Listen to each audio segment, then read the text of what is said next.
दिल्ली के ओल्ड राजेंद्र नगर इलाके में स्थित राव आईएएस स्टडी सर्किल के बेसमेंट में बरसाती पानी घुसने की वजह से 3 बच्चों को अपनी जान गंवानी पड़ी। अब ये मामला दिल्ली हाईकोर्ट पहुंच गया। हाईकोर्ट ने सुनवाई के दौरान केजरीवाल सरकार पर ताबड़तोड़ कई सवाल दागे। साथ ही पूछा कि दिल्ली सरकार कैबिनेट की आखिरी बैठक कब हुई थी और अगली मीटिंग कब होने वाली है। हाईकोर्ट के सख्त रुख के बाद सवाल उठने लगे कि क्या दिल्ली की केजरीवाल सरकार पर किसी तरह का संकट है। हाईकोर्ट ने सुनवाई के दौरान दिल्ली सरकार से पूछा कि पिछली कैबिनेट की बैठक कब हुई थी और कैबिनेट की अगली बैठक कब है। कोर्ट ने आगे कहा कि पिछले 6 महीने से दिल्ली कैबिनेट की कोई बैठक नहीं हुई और अगली कब होगी इसका कोई अंदाजा नहीं है, क्योंकि कैबिनेट की बैठक बुलाने का अधिकार अरविंद केजरीवाल के पास है और वे शराब घोटाला मामले में कैद हैं। कैबिनेट बैठक नहीं होने की इस वजह से कोई प्रोजेक्ट मंजूर नहीं हो रहा और इसके कारण दिल्ली के हर किस्म के विकास कार्य ठप पड़े हैं। कोर्ट ने आगे कहा कि अगली कैबिनेट बैठक के बारे में जल्द से जल्द जानकारी देनी है।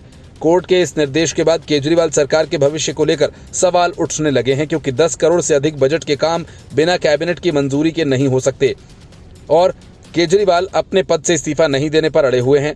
वैसे कैबिनेट मीटिंग को लेकर संविधान में कोई उल्लेख नहीं है। संविधान में विधानसभा के सत्र को लेकर खास प्रावधान किए गए हैं। इसमें कहा गया कि विधानसभा के 2 सत्रों के बीच 6 महीने से ज्यादा का गैप नहीं होना चाहिए। मतलब ये कि विधानसभा सत्र के अंतिम दिन और अगले सत्र के पहले दिन के बीच 6 महीने से ज्यादा का अंतराल नहीं होना चाहिए।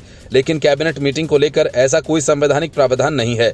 ऐसे में कैबिनेट बैठक के होने या न होने से सरकार की सेहत पर कोई फर्क नहीं पड़ता। दिल्ली हाईकोर्ट ने कहा कि आज दिल्ली की आबादी 3 करोड़ है और लगातार बढ़ रही है, क्योंकि यहाँ पर सब्सिडी। कोर्ट ने आगे कहा कि ये बड़े नीतिगत फैसले हैं, लेकिन हम किसी के प्रति असम्मान नहीं व्यक्त करना चाहते।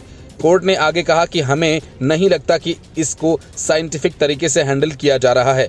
कोर्ट ने कहा कि पूरी दिल्ली के बुनियादी ढांचे पर दोबारा गौर करने की जरूरत है। हाईकोर्ट ने राव आईएएस स्टडी सर्किल हादसा मामले में दिल्ली पुलिस से पूछा कि आपने अब तक एमसीडी से पूछताछ के लिए किसको बुलाया? आपने किसी छोटे से अधिकारी को पूछताछ के लिए बुलाया या नहीं? इस पर दिल्ली पुलिस ने कोर्ट से कहा कि हमें समय दीजिए, हम जवाब देंगे। इसके बाद कोर्ट ने कहा कि आपने अभी तक फाइल भी जब्त नहीं की, आपको तो पहले ही दिन जाकर सारी फाइल्स जब्त कर लेनी चाहिए थी। ये लापरवाही भी है और अपराध भी। इस पर दिल्ली पुलिस ने कहा कि हम सभी विभागों को कवर कर रहे हैं। हमने लिखित में पक्ष ले लिए हैं ताकि हम उनको कन्फ्रंट कर सकें। हमने सभी अथॉरिटीज़ को लिखा है, हम सबूत जुटाने की प्रक्रिया में हैं। हम लगातार छात्रों के संपर्क में हैं और इसके लिए एक एजेंसी को भी लगाया गया है।